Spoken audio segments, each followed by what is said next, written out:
2000 سال پیچھے چلے جائیں، فرعون دنیا کا واحد انسان ہے جس نے کہا انا ربکم الاعلی، میں سب سے بڑا رب ہوں، اور اپنے آپ کے رب ہونے کا دعویٰ انسانوں میں صرف فرعون کا ہے۔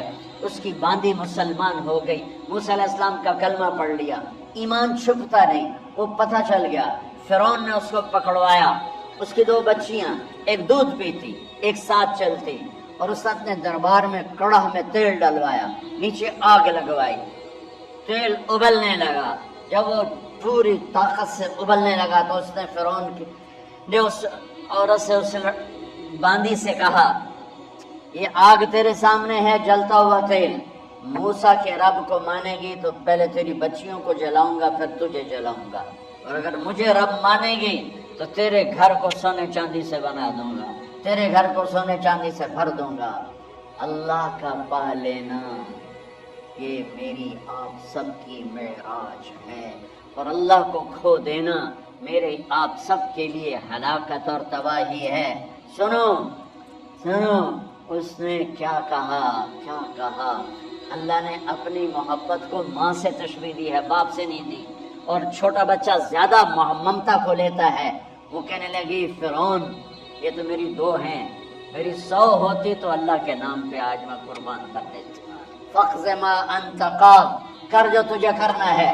تو پاگل ہو گیا، غصے میں کہنے لگا اس کی بڑی بیٹی کو ڈال دو۔ تو انہوں نے اس کو یوں ٹانگوں سے پکڑا، اور وہ چیختی چلاتی ہوئی تھی۔ ماں کا ایک بول اس کی جان بچا سکتا تھا، اور پھر گھر جا کے توبہ کر لیتی اور کہتی اللہ مجھے معاف کر دے، میں نے کلمہ کفر کہا۔ اس کو ٹانگوں سے پکڑا ہوا ہے، اس کے ہاتھ نیچے جھول رہے ہیں، اور وہ اماں اماں بھی کہہ رہی کہ مجھے بچا لو۔ ماں نے اپنی آنکھوں سے بچی کو تیل میں یوں ڈوبتے دیکھا، اور پھر وہ ابھری جیسے مچھلی تلنے کے لیے، جیسے مچھلی تلی جاتی تو باہر آ جاتی، اوپر آ جاتی، تو وہ ایسے بلبلے اٹھ رہے تھے۔ وہ ایک ہی لمحے میں اس کی تو جان گئی، ایک آنسو کا قطرہ اس نے نہیں نکلنے دیا اپنی آنکھوں سے، اور اپنے دل کو جب مضبوط کیا تو میرے رب کی غیرت، میرے رب کی رحمت محبت کی حرکت میں آئی۔ اللہ نے ماں کی آنکھوں سے پردہ ہٹا دیا، اور ماں نے اپنی بیٹی کی روح کو نکلتے دیکھا، اور وہ کہہ رہی ہے اصبری یا ام فإن لك من الأجر كذا وكذا، ماں جی ڈرنا نہیں، صبر کرو، جنت تیار ہے، جنت تیار ہے۔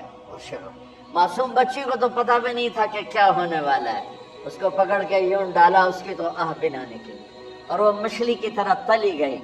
اب پھر ماں کا کلیجہ پھٹا، اللہ نے پھر آنکھوں سے پردہ ہٹایا، اور انہیں اپنی بچی کی روح کو نکلتے دیکھا، اور وہ کہہ رہی ہے اصبری یا ام فإن لك من الأجر كذا وكذا، ماں جی تھوڑی دیر کا صبر، جنت تیار ہے، جنت تیار ہے، جنت تیار ہے۔ اللہ کو پایا سب کچھ پایا، اللہ کو کھو دیا سب کچھ کھو دیا۔ جب اس کو پکڑ کے لے جانے لگے اس نے فرعون کو دیکھا، فرعون اس کی آنکھوں میں آنکھیں نہیں ڈال سکا، نظریں نیچے ہو گئی اس کی۔ کہنے لگے میری ایک بات مانو گے، میری ایک خواہش پوری کرو گے؟ فرعون نے پوچھا کیا؟ کہ جب میں بھی جل جاؤں تو میری اور میری بچیوں کی ہڈیوں کو اکٹھے دفن کرنا، باہر پھینک نہ دینا، دفنا دینا۔ فرعون نے کہا تمہاری یہ خواہش پوری کی جائے۔ انہوں نے کہا میں پیچھے ہٹ جاؤ، میں نے اللہ کو جان دینی، مجھے دھکا دینے کی ضرورت نہیں ہے، میں اپنے اللہ سے ملنے جا رہی ہوں۔ سبحان اللہ، جب اللہ مطلوب ہوتا ہے تو موت محبوب بن جاتی ہے، جب اللہ کی نافرمانی ہوتی ہے تو موت سے نفرت ہو جاتی ہے، مرنا عذاب نظر آتا ہے۔ وہ چھلانگ مار گئی، اللہ اکبر کا نعرہ لگاتی ہوئی، ہڈیاں ادھڑ گئیں، گوشت ادھڑ گیا، ہڈیاں باقی رہ گئی۔ فرعون نے کہا ایک ہی جگہ ڈال دو، سب کو دفن کر دو، دفن۔ 2000 سال کے بعد بچوں بچیوں، 2000 سال کے بعد موسیٰ علیہ السلام کے 2000 سال کے بعد جناب رسول اللہ صلی اللہ علیہ وسلم دنیا میں تشریف لائے۔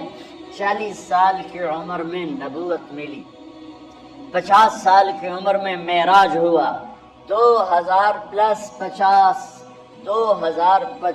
سال کے بعد میرے نبی کی سواری بیت المقدس جا رہی ہے، اور بیت المقدس پر جب وہ اوپر پہنچے ہیں تو مصر وہاں سے قریب ہو جاتا ہے۔ جب وہ اترنے لگے تو میرے نبی نے کہا جبریل جنت کی خوشبو آ رہی ہے، جبریل جنت کی خوشبو آ رہی ہے۔ کہاں سے؟ ابھی تو جنت اوپر ہے، ابھی تو اوپر جانا ہے، تو یہ زمین سے جنت کی خوشبو کیا آ رہی ہے؟ تو جبریل نے عرض کیا یا رسول اللہ، فرعون کی ایک باندی تھی جو اللہ سے سودا کر گئی جان کا اور اپنی بچیوں کا، اس کی بچیوں کی ہڈیوں کو جہاں دفن کیا گیا ہے، یہ خوشبو جس دن انہیں دفن کیا تھا اس دن سے لے کر آج تک یہ خوشبو آ رہی ہے اور یہ قیامت تک آتی رہے گی۔ اللہ اپنے نام پہ قربان ہونے والوں کی یوں قیمت لگاتا ہے، پہلے اپنی منزل طے کرو، پہلے اپنی منزل طے کرو، پہلے اپنی منزل طے کرو کہ مجھے اپنی زندگی کی سے لینا کیا ہے، مجھے اللہ کو پانا ہے، مجھے اللہ کو پانا ہے۔ میں نے اللہ کی قسم، اگر اللہ راضی ہے تو پھر موت سے بڑھ کر کوئی تحفہ نہیں، اس سے بڑھ کر کوئی خوبصورت پیغام نہیں، اور اگر اللہ ناراض ہے تو موت سے خوفناک کوئی پیغام نہیں۔